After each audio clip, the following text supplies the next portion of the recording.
बिस्मिल्लाहिर्रहमानिर्रहीम। अस्सलाम वालेकुम। मैं नाई सरफराज आज आप लोगों के सामने हाजिर हूँ दुआ ज़ारा के सिलसिले में। मैं उस पर बात तो नहीं करना चाह रही थी, क्योंकि देखें बेटियाँ सबकी साझी होती हैं, इज़्ज़तें सबकी साझी होती हैं, लेकिन मुझे जो चीज़ सबसे इस केस में अच्छी लगी मैं वो आप लोगों के साथ डिस्कस करना चाह रही हूँ। देखिए, हमारे माशरे में बेटियों को वो इज़्ज़त, वो मर्तबा, वो रुतबा अभी तक नहीं दिया गया। बेशक मेरे नबी सल्लल्लाहु अलैहि वसल्लम ने बेटियों को रहमत करार दिया, लेकिन आज भी हमारे माशरे में बेटियों को वो इज़्ज़त और वो मुकाम हासिल नहीं है। और दुआ ज़ारा के केस में सबसे पॉजिटिव बात यह है कि दुआ ज़ारा के लिए उसका बाप खड़ा है, उसका बाप लड़ रहा है। मैं बहुत ज़्यादा उस बंदे के लिए दुआ गो हूँ कि अल्लाह पाक उसका हामी व नासिर हो और उसकी मदद फरमाए और उसकी तमाम मुश्किलात को दूर करते हुए उसकी बेटी के लिए जो ठीक फ़ैसला वो करे। अल्लाह ताला के फ़ैसले तो कभी गलत नहीं हो सकते।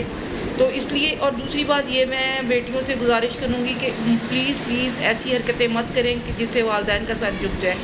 देखिए, माँ हो या बाप हो, वो अपनी औलाद का कभी बुरा नहीं सोचते, बुरा वो सोच ही नहीं सकते हैं। इस चीज़ को अपने ज़हन में रखें और दुआ ज़ारा के वालिदैन का साथ दें। और दुआ ज़ारा से भी मेरी अपील है कि प्लीज़ अपने वालिदैन के अगेंस्ट मत इस तरह के जुमले बोले, मत ऐसी बातें करें जो हुई ही नहीं है, जिनका कोई वजूद ही नहीं है।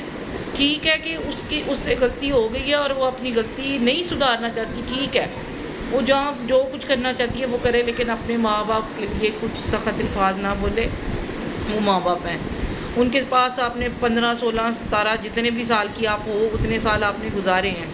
अगर इतना टाइम पीरियड आपका उनके बीच में गुजरा है तो वो आपको जानते हैं, वो आपके बारे में हर चीज़ को जानते हैं। इसलिए प्लीज़ ये मेरी हाथ जोड़ के रिक्वेस्ट है कि आप अपने वालिदैन के लिए इस तरह की मत सोचें। और दूसरी बेटियों से भी गुजारिश है कि मत इस तरह की स्टेप उठाएं कि वालिदैन जो हैं उनके सर जो हैं वो शर्म से झुक जाएँ। और जो है ना, मैं फिर दुआ करूँगी वो दुआ ज़ारा के वालिद के लिए, क्योंकि आमतौर पर हमारे माशरे में मर्द हज़रात ऐसी नहीं खड़े होते जैसे वो बंदा डट कर अपनी बेटी के लिए लड़ रहा है और उसके हक़ के लिए बोल रहा है। मैं बहुत ज़्यादा दुआ गो हूँ और सारे पाकिस्तान से, बल्कि जो मुझे कोई सुन रहा है, मैं उन सब से अपील करूँगी कि उस बंदे के लिए दुआ करें कि उसके लिए अल्लाह ताला आसानियाँ पैदा करे अगर वो इस रास्ते पे चला है। पहली दफ़ा मैंने देखा है कि कोई अपनी बेटी के लिए इस तरह लड़ रहा है। कोई नहीं लड़ता, इन बातों पे पर्दे डाल दिए जाते हैं, इन बातों को छुपा दिया जाता है, लेकिन पहली दफ़ा अगर कोई लड़ रहा है तो उसका साथ दें। आपकी बहुत मेहरबानी होगी। Thank you so much.